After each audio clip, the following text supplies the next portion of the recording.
اعوذ باللہ من الشیطان الرجیم بسم اللہ الرحمن الرحیم یا ایہا الذین آمنوا لا تقدموا بین یدی اللہ ورسولہ واتقوا اللہ ان اللہ سمیع علیم۔ پہلی آیت ارشاد ہو رہا ہے یا ایہا الذین آمنوا، خطاب صاحبان ایمان سے ہے، ایمان والوں کو اللہ مخاطب کر کے ارشاد فرماتا ہے کہ اے ایمان لانے والوں، لا تقدموا بین ید اللہ ورسولہ، اللہ اور رسول پر اپنے آپ کو مقدم نہ کرو، اللہ اور رسول سے آگے مت بڑھ جاؤ۔ واتقوا اللہ، اللہ سے ڈرو۔ اللہ سے ڈرو کا مطلب ہوتا ہے خدا کی نافرمانی سے، اس کے غضب سے ڈرنا، نہ کہ اللہ سے ڈرو۔ جب کہا جاتا ہے اللہ سے ڈرو تو اس کا مطلب کیا ہوتا ہے؟ اللہ کے غضب سے ڈرو۔ مطلب اللہ ڈرنے کی چیز نہیں ہے۔ اللہ سے اگر ڈرنے لگے انسان تو پھر قربتاً الی اللہ ہر عمل میں کیوں رہے گا، ہے نا؟ خدا کی ذات قربت کے لیے ہے، اس کا غضب، اس کا قہر، اس کا عذاب، اس سے انسان کو اس کی معصیت سے پرہیز کرنے کی ضرورت ہے، ڈرنے کے لیے۔ ان اللہ سمیع علیم، بے شک اللہ سمیع ہے، سننے والا، علیم جاننے والا ہے۔ چلے باقی کی آیتیں آگے پڑھیں گے، ابھی فی الحال یہ ترجمہ بنا میں خداوند بخشندے بخشائش گر، ٹھیک ہے؟ چلیں اس کو ابھی سب چھوڑتے ہیں ترجمے کو، یہ پہلی آیت کا ترجمہ دیکھ لیتے ہیں۔ اے کسانی کے ایمان آوردے ایت، اے وہ لوگ کہ جو ایمان لا چکے ہیں، چیزی را بر خدا و رسولش، کسی چیز کو خدا اور اس کے رسول پر مقدم نہ شمرید، مقدم شمار نہ کرو، مقدم نہ کرو، وہ پیشی مگیرید، اور آگے مت بڑھ جاؤ، و تقوی الہی پیشے کنید، تقوی الہی اختیار کرو کہ خداوند شنوا و داناس، کہ خداوند متعال سننے والا اور جاننے والا ہے۔ سب سے پہلے شان نزول، جیسا کہ آپ جانتے ہیں کہ قرآن مجید کی ہر آیت کسی نہ کسی پس منظر میں نازل ہوئی ہے۔ کوئی واقعہ، کوئی حادثہ رونما ہوا، کسی نے سوال کیا، ہے نا، کوئی حالات پیش آئے جس کی وجہ سے اللہ کو وحی کے ذریعے سے آیتیں نازل کرنی پڑی۔ تو یہ جو پہلی آیت ہے یا ایھا الذین آمنوا لا تقدموا بین یدی اللہ ورسولہ، اس کا شان نزول کیا ہے، کس پس منظر میں نازل ہوئی ہے؟ کہہ رہے ہیں کہ اس پہلی آیت کے لیے مفسرین نے کئی شان نزول بیان کیے ہیں، سمجھ رہے ہیں؟ پہلا شان نزول یہ ہے کہ اللہ کے نبی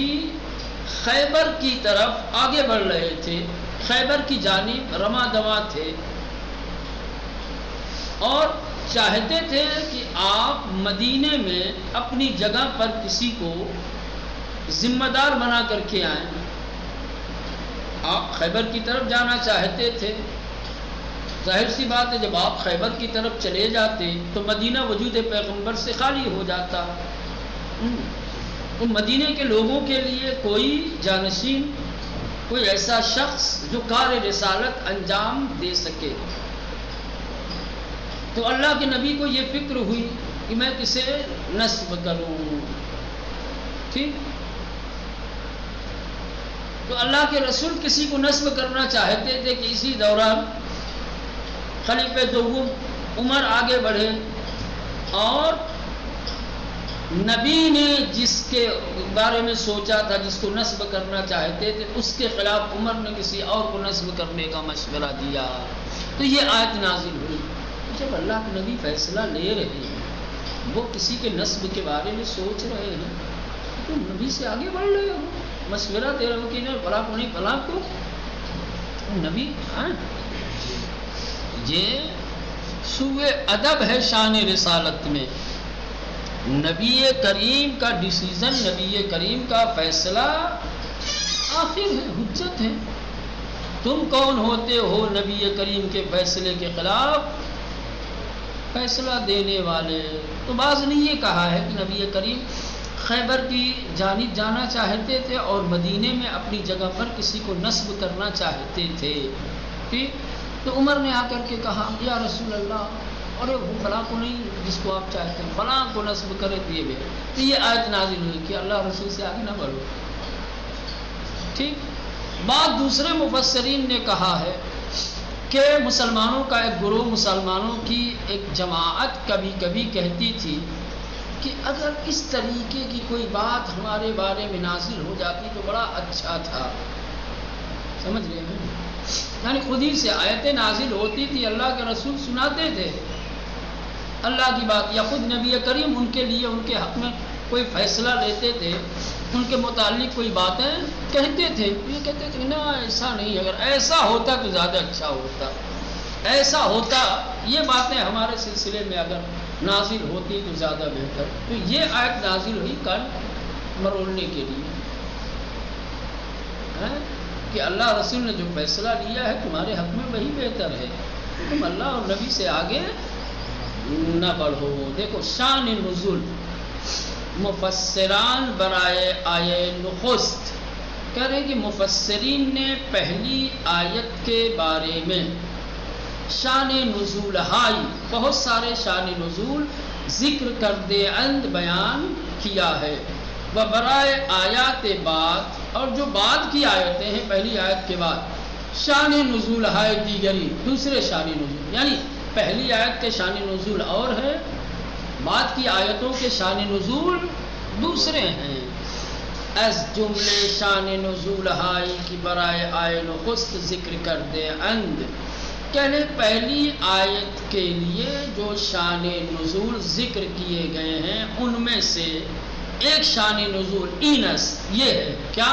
کہ پیمبر بے ہنگام حرکت بے سوء خیبر، کہ نبی کریم خیبر کی جانب حرکت کرتے وقت، سفر کرتے وقت میخواست چاہتے تھے، کثیرہ بجائے خود، کہ کسی کو اپنی جگہ پر در مدینے، شہر مدینہ میں نصب کرے، منصوب کرے، کسی کو اپنا نائب بنائے کسی کو۔ عمر شخص سے دیگری را پیشنہاد کر،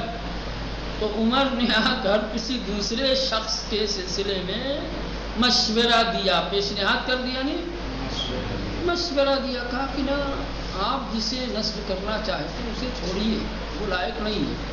بنا کو نصب کر دیجیے۔ تو آئے فوق نازل شد،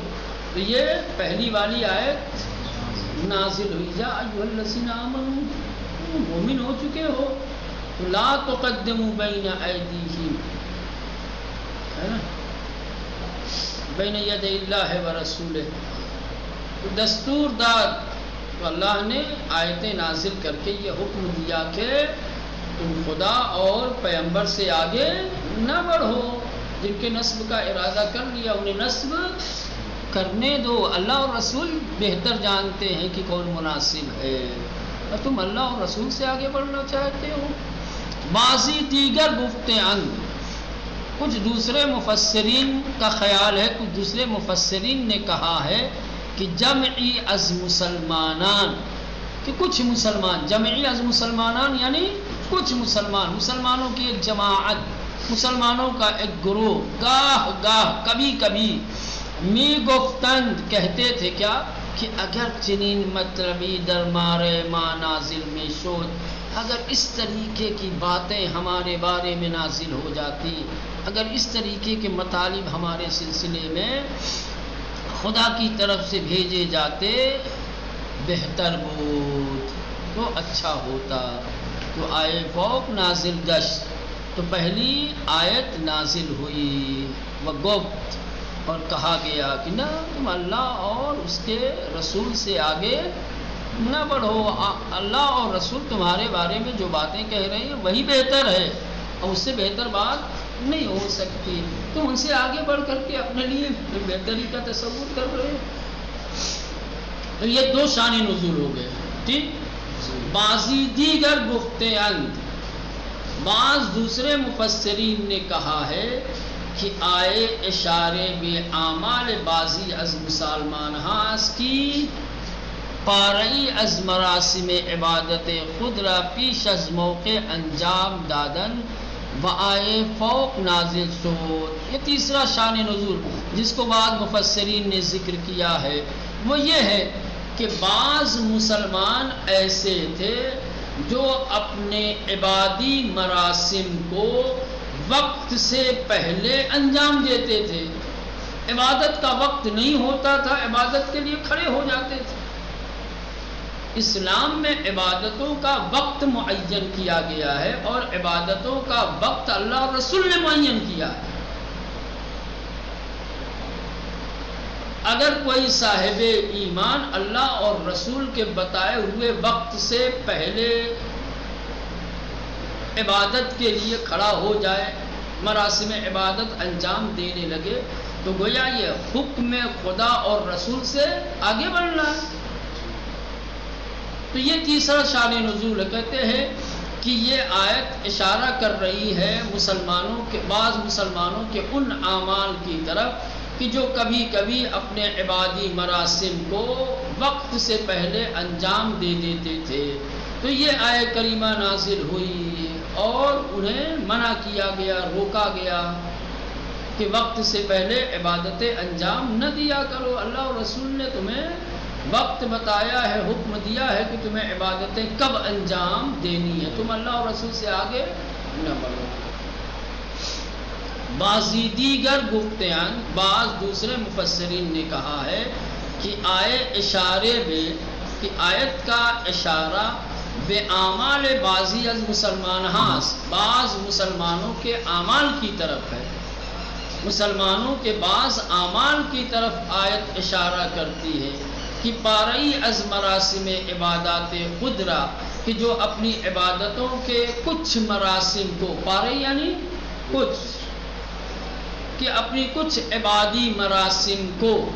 پیش از موقع سے پہلے، وقت سے پہلے انجام دادن، انجام دے دیا۔ مثلا روزہ کھولنے کا ایک وقت ہے، ٹھیک، پتہ چلا ابھی روزہ کھولنے کا وقت نہیں ہے، ابھی روزہ کھولنے بیٹھ گئے۔ یا مثال کے طور پہ ایک عبادت کا وقت آ گیا ہے، اللہ کے رسول حکم دے رہے ہیں کہ اب اس عبادت کے لیے انجام دے جاؤ، انجام دو، تو لوگ کھڑے ہو جائیں گے نا ابھی کہاں وقت ہوا ہے۔ تو یہ بھی اللہ کے رسول سے آگے بڑھنا ہے، سمجھ گئے؟ تو آئے فوق نازل شد، جب کچھ مسلمانوں نے اپنے کچھ عبادی مراسم کو وقت سے پہلے انجام دیا تو یہ آیت نازل ہوئی۔ وَأَنْهَا را، اور ان مسلمانوں کو از ان گونے کا رہا، اس طریقے کے اعمال اور اس طریقے کے کاموں سے نہیں کرد، منع کیا، روکا۔ تو پہلی آیت کے 3 شان نزول ہو گئے۔ امتحان وغیرہ میں ایسے ہی آتے ہیں، مثلا کہ پہلے آیت دے دیں گے اس آیت کریمہ کا صحیح شان نزول کیا ہے، پہلا بھی لکھ سکتے ہیں، دوسرا، تیسرا، ایک ہی آپشن میں 2 جمع کر سکتے ہیں، باقی خلاف کر سکتے ہیں۔ تو یہ شان نزول آپ کو یاد ہونے چاہیے۔ تو یہ 3 شان نزول ہو گئے پہلی آیت کے سلسلے میں۔ اب آئیے اما در مورد آیت دوم گفتے اند، لیکن اس سورہ کی جو دوسری آیت ہے، یا ایھا الذین آمنوا لا ترفعوا اصواتکم فوق صوت النبی ولا تجهروا له بالقول كجهر بعضكم لبعض ان تحبط اعمالكم وانتم لا تشعرون۔ یہ بھی ایمان والوں سے خطاب ہے۔ یا ایھا الذین آمنوا، اے ایمان لانے والوں، لا ترفعوا اصواتکم، تم اپنی آوازوں کو بلند نہ کرو، فوق صوت النبی، نبی کی آواز پر، نبی کے سامنے نبی کی آواز سے بلند آواز میں بات نہ کرو، ولا تجہروا لہ بالقول کجہر بعضکم لبعض، اور جس طریقے سے تم میں سے بعض کو پکارتا ہے ویسے نہ پکارے۔ ان تحبط اعمالکم، اگر ایسا کرو گے اپنی آواز نبی کی آواز پر بلند کرو گے، اگر دوسروں کی طرح نبی کو آواز دو گے تو ممکن ہے تمہارے اعمال حبط ہو جائیں، ضائع ہو جائیں، بیکار ہو جائیں، وَأَنْتُمْ لَا تَشْعُرُونَ، اور تمہیں خبر بھی نہ ہو۔ چلے دیکھتے ہیں، تو یہ دوسری جو آیہ کریمہ ہے جس میں نبی کی آواز پر اپنی آواز بلند کرنے سے روکا گیا ہے اور نبی کو دوسرے انسانوں کی طرح آواز دینے اور پکارنے سے منع کیا گیا ہے، اس کا شان نزول کیا ہے؟ اس دوسری آیت کا پس منظر کیا ہے؟ یہ دوسری آیت کس موقع پر اور کب نازل ہوئی ہے؟ مفسرین نے دوسری آیت کے سلسلے میں کہا ہے کہ گروہی استائف بنی تمیم و اشراف انہا وارد مدینہ شدن، ہنگامی کے داخل مسجد پیامبر گشتن، صدا را بلند کر دے از پشت حجرہائی کی منزلگاہ پیامبر بود، فریاد زدن یا محمد اخرج علینا، ان سر و صداہا و تعبیرات نامؤدبان پیامبر را ناراحت ساخت، ہنگامی کے بیرون آمد گفتن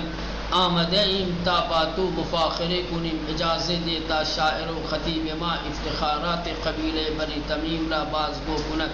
پیامبر اجازت داد، نخست خطیب انہا برخاست، بس فضائل خیالی طائف بنی تمیم مطالب بسیاری گفت، پیامبر بیت ثابت ابن قیس فرمود، پاسخ انہا را بید او برخاست، خطبہ بلیغی در جواب انہا ایراد کرد، بطوری کہ خطبہ انہا را از اثر انداخت، سبت شاعر انہا برخاست و اشعاری در مدح ان قبیل گفت کہ حسان ابن ثابت شاعر معروف مسلمانان پاسخ کافی بے او داد، در ان ہنگام یکی از اشراف ان قبیل بنام اقرا گفت، ان مرد خطیبش اد خطیب ما توانا ترس الشاعر ما لا یقترس ما لا یقترس، با آہنگ صدای انانیز ازما برترمی باشد، در این موقع پیامبر برای جلب قلب انہا دستور داد، ہدایائے خوبی بے انہا داد، انہا تحت تاثیر مجموع این مسائل واقع شدن و بے نبوت پیامبر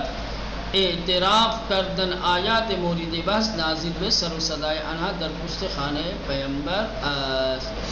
ہاں، تو یہ دوسری آیت کا جو شان نزول ہے وہ یہ ہے کہ ایک قبیلہ ہے جس قبیلے کا نام ہے بنی تمیم،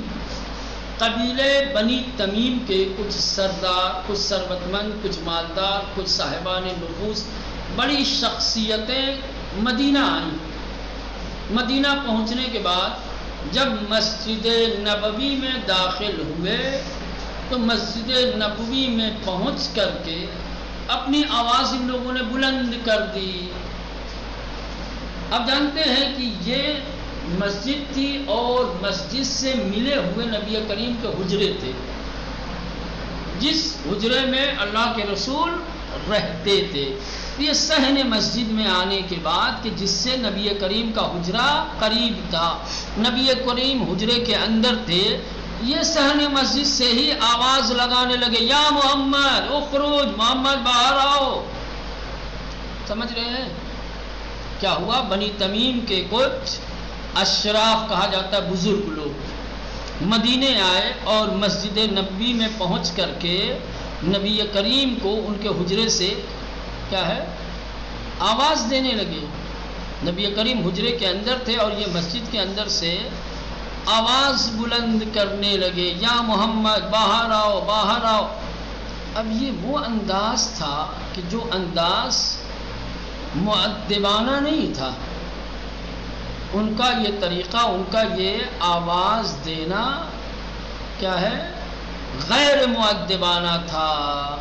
لہٰذا ان کی اس نامؤدبانہ حرکت نے اللہ کے رسول کو ناراحت کیا۔ اللہ کے رسول اس سے ناراحت ہوئے، ناراض ہوئے۔ پھر بھی اللہ کے رسول باہر آئے۔ جب اللہ کے رسول اپنے حجرے سے باہر آئے تو یہ لوگ کہنے لگے کہ ہم اس لیے آئے ہیں تاکہ مفاخرہ کریں۔ کیا کریں؟ مفاخرہ، فخر کریں. ہم بتانا چاہتے ہیں کہ ہم کون لوگ ہیں،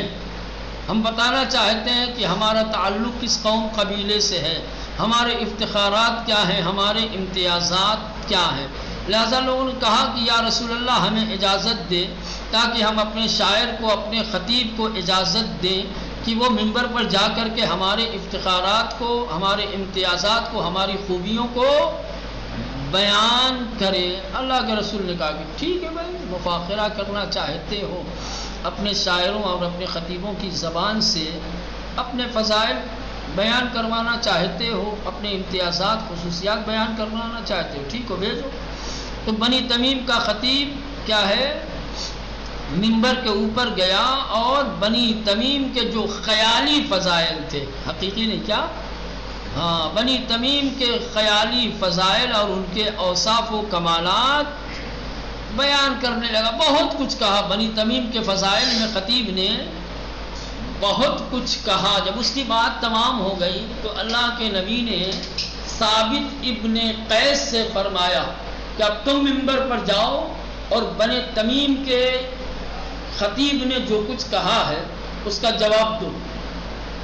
چنانچہ یہ ثابت ابن قیس کہ جو اپنے دور اور اپنے زمانے کا بہت بہترین خطیب تھا، سمجھ رہے ہیں، خطیب بلیغ، انہیں ان لوگوں کے جواب میں بہت ساری باتیں کہی اور ایسی تقریر کی کہ جو فضائل بنی تمیم کے خطیب نے بیان کیے تھے سب بے اثر ہو گئے. ثابت ابن قیس کی خطابت کے سامنے بنی تمیم کے خطیب کی خطابت لوگ بھول گئے. ٹھیک، اس کے بعد بنی تمیم کا شاعر کھڑا ہوا. ابھی تو خطابت کا مقابلہ چل رہا تھا، اب شاعری کا مقابلہ. چنانچہ کیا کیا ان لوگوں نے کہ اپنے شاعر کو کھڑا کیا اور کہا کہ ہماری مدح میں، ہماری ستائش اور تعریف میں اشعار سناؤ. اس نے بنی تمیم کی مدح سرائی کی، بہت سارے اشعار بنی تمیم کی کیا ہے مدح میں اور تعریف میں سنائے. اس کے بعد اللہ کے رسول نے حسان ابن ثابت کو، کہ جو اس دور کے مسلمانوں میں بہترین شاعر تھے، حسان ابن ثابت نے اشعار کے ذریعے سے بنی تمیم کے شاعر کا منہ توڑ جواب دیا. پھر اس وقت جب نبی کریم کے خطیب نے بنی تمیم کے خطیب کی خطابت کا اثر ختم کر دیا، نبی کریم کے خطیب نے بنی تمیم کے خطیب کا خطابت کے ذریعے سے منہ توڑ جواب دیا، اور جب اللہ کے رسول کے شاعر نے، حسان نے بنی تمیم کے شاعر کا اشعار کے ذریعے سے منہ توڑ جواب دیا، تو اس وقت بنی تمیم کے ایک رئیس نے کہا، کیا کہا کہ یہ خطیب یعنی رسول خدا کا خطیب ہمارے خطیب سے افضل اور برتر ہے، ان کا شاعر ہمارے شاعر سے افضل اور بہتر ہے. اور پھر یہ وہ وقت تھا جب اللہ کے رسول نے کیا ہے ان کے دلوں کو جذب کرنے کے لیے کچھ ہدایہ دیے، کچھ باتیں کہیں. پھر رسول خدا کا جب اخلاق و کردار ان لوگوں نے دیکھا تو متاثر ہو کر کے سب نے اللہ کے نبی کی نبوت کا اعتراف کر لیا. تو یہ جو دوسری آیے کریمہ ہے، یہ تو پوری داستان ہے. یہ آیے کریمہ کیا ہے، نازل ہے، اور یہ آیے کریمہ نازل ہوئی ہے اس وقت جب مسجد میں آ کر کے یہ غیر مؤدبانہ طریقے سے اللہ کے رسول کو آواز دے رہے تھے، پکار رہے تھے. ٹھیک، کہنے کہ اس شان نزول کے علاوہ کچھ مفسرین نے دوسرے شان نزول بھی ذکر کیے ہیں، اور وہ دوسرے شان نزول پہلی اور دوسری دونوں آیتوں کے بارے میں ہے. وہ آسان لفظوں میں یوں کہا جائے کہ مفسرین نے ایک ایسے شان نزول کو ذکر کیا ہے کہ جو شان نزول پہلی اور دوسری دونوں آیت میں شامل ہے۔ ابھی تو یہ الگ الگ تھے، پہلی آیت کے لیے 3 شان نزول،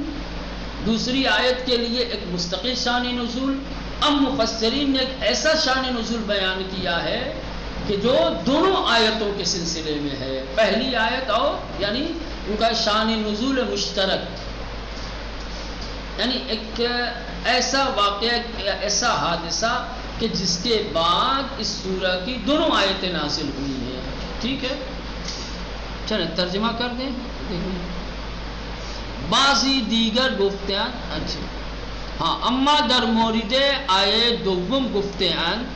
لیکن دوسری آیت کے بارے میں کہا گیا ہے کہ گروہی از طائفہ بنی تمیم، کہ طائفہ گروہ قبیلہ کہا جاتا ہے طائفہ، ٹھیک ہے، بنی تمیم کے قبیلے کی ایک جماعت و اشراف آنہا، اور ان کے بزرگ، اشراف کہا جاتا ہے بزرگوں کو، وارد مدینہ شدن، مدینے میں داخل ہوئے، ہنگامی کی داخل مسجد پیمبر گشتن، جس وقت مسجد پیمبر میں داخل ہوئے، مسجد پیمبر یعنی مسجد نبوی میں داخل ہوئے، صدارہ بلند کر دے، آواز بلند کی، از پشت حجرہائی کے، ان کمروں کے پیچھے سے، کہ منزلگاہ پیمبر بود، کہ جو پیغمبر اسلام کی قیام گاہ تھی، فریاد زدند، فریاد بلند کی، یا محمد اخرج، اے محمد بیرون بیا، اے محمد باہر آؤ، ان سر و صداہا و تعبیرات نامؤدبان پیمبر، ان کی یہ آوازیں، ان کی یہ فریادیں، ان کا یہ شور شرابہ اور ان کی یہ نامؤدبانہ تعبیر، یا محمد پیمبر را ناراحت ساخت، نبی کریم کو غمگین کر دیا، ناراحت کیا، رنجیدہ کیا، ہنگامی کی بیرون آمد، جب اللہ کے رسول باہر آئے، گفتن، تو یہ بنی تمیم کے جو اشراف تھے، گفتن کہنے لگے، آمدئیم، ہم آئے ہیں، تا باتو مفاخرے کنیم، تاکہ ہم آپ پر مفاخرہ کریں۔ مفاخرہ کہا جاتا ہے فخر کرنا، تم اپنے فضائل بیان کرو، میں اپنے فضائل، دیکھتے ہیں کس کے فضائل زیادہ ہیں، ٹھیک، ایک دوسرے پر فخر و مباحات کرنا، ٹھیک، ہم مفاخرے کے لیے آئے، ہم اپنی فضیلتیں گنوانے کے لیے آئے کہ ہم آپ سے افضل ہیں، ہم آپ سے برتر ہیں۔ اجازت دیتا شاعر و خطیب ماں، اجازت دیجئے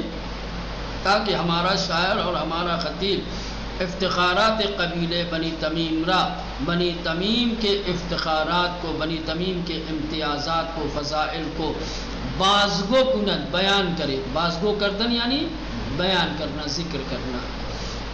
پیغمبر اجازت دا، اللہ کے رسول نے بھی اجازت دے دی۔ نخست خطیب انہا برخاست، نخست یعنی پہلے ان کا خطیب کھڑا ہوا، وَأَس فضائل خیالیت طائفہ بنی تمیم، اور بنی تمیم کے خیالی اور وہمی فضائل کے سلسلے میں مطالب بسیاری کو، بہت سارے مطالب بیان کیے، ایسے فضائل، ایسے مناقب کی جو بنی تمیم میں نہیں تھے، جنہیں یہ لوگ اپنے خیال سے بنا کر کے لائے تھے، اس کو بیان کیا۔ پیغمبر بثابت ابن قیس فرمود، تو پیغمبر اسلام نے ثابت ابن قیس سے فرمایا، پاسخ انہا رب دے، کھڑے ہو جاؤ اور ان کا جواب دو۔ وہ برخاست، خطیب بلیغی در جواب انہا ایراد کر، وہ کھڑے ہوئے اور ایک بلیغ خطبہ ان کے جواب میں ارشاد فرمایا، بطوری کے خطبہ آنہا را از اثر انداخت، اس طرح کا خطبہ دیا کہ بنی تمیم کے خطیب کے خطبے کو بے اثر کر دیا، ٹھیک، از اثر انداخت یعنی بے اثر کر دیا۔ سپس شاعر آنہا برخاست، اس کے بعد بنی تمیم کا شاعر کھڑا ہوا، و اشعاری در مدح ان قبیلے کو، اور اس قبیلے یعنی بنی تمیم کے مدح میں، ان کی ستائش میں، ان کی تعریف میں کچھ اشعار کہے کہ حسان ابن ثابت شاعر معروف مسلمانان، کہ مسلمانوں کے مشہور و معروف شاعر حسان ابن ثابت پاسو کے کافی بے اوداد، اسے کافی حد تک جواب دیا یا منہ توڑ جواب دیا۔ در ان ہنگام، اس وقت جب خطبے دیے جا چکے، اشعار سنائے جا چکے دونوں طرف سے، یکی از اشراف ان قبیلے، اس قبیلے کا ایک بزرگ بنام اقرہ، کہ جس کا نام اقرہ ہے، گفت کہنے لگا ان مرد، رسول خدا کی طرف اشارہ کر کے، ان مرد خطیبش، ان کا خطیب، از خطیب ما، ہمارے خطیب سے توانا ترس، زیادہ قوی ہے، اچھا ہے، وشاعرش الشاعر ما لا یقترس، اور ان کا شاعر ہمارے شاعر سے بہتر ہے، افضل ہے، لا یقتر یعنی بہتر، وآہنگ صدائے آنہا نیز، اور ان کے خطیب اور ان کے شاعر کی آواز بھی، آہنگ صدا یعنی لب و لہجہ، آواز، ازما برتر می باشد، ہمارے خطیب اور شاعر سے افضل اور بہتر ہے۔ در ان موقع پیغمبر برائے جلب قلب آنہا، پھر اس وقت اللہ کے رسول ان کے دلوں کو جیتنے کے لیے دستور داد، حکم دیا، ہدایائے خوبی بے آنہا دادن، کہ انہیں بہترین ہدیہ دیا جائے، اور دستور رسول خدا کے مطابق انہیں بہترین ہدیوں سے نوازا گیا۔ وآنہا تحت تاثیر مجموع المسائل واقع شدن، اور بنی تمیم کے تمام افراد یہ جو تمام مجموعی مسائل ہیں اس سے بڑے متاثر ہوئے، خطابت، شاعری، ہدایہ، یہ تمام مسائل سے کیا ہے متاثر ہوئے۔ وبنبوت پیغمبر اعتراف کردن، اور نبی کریم کی نبوت کا اعتراف کیا، کلمہ پڑھا، واقعاً آپ اللہ کے رسول ہیں۔ چلے باقی باتیں انشاءاللہ کل دیکھی جائیں گی۔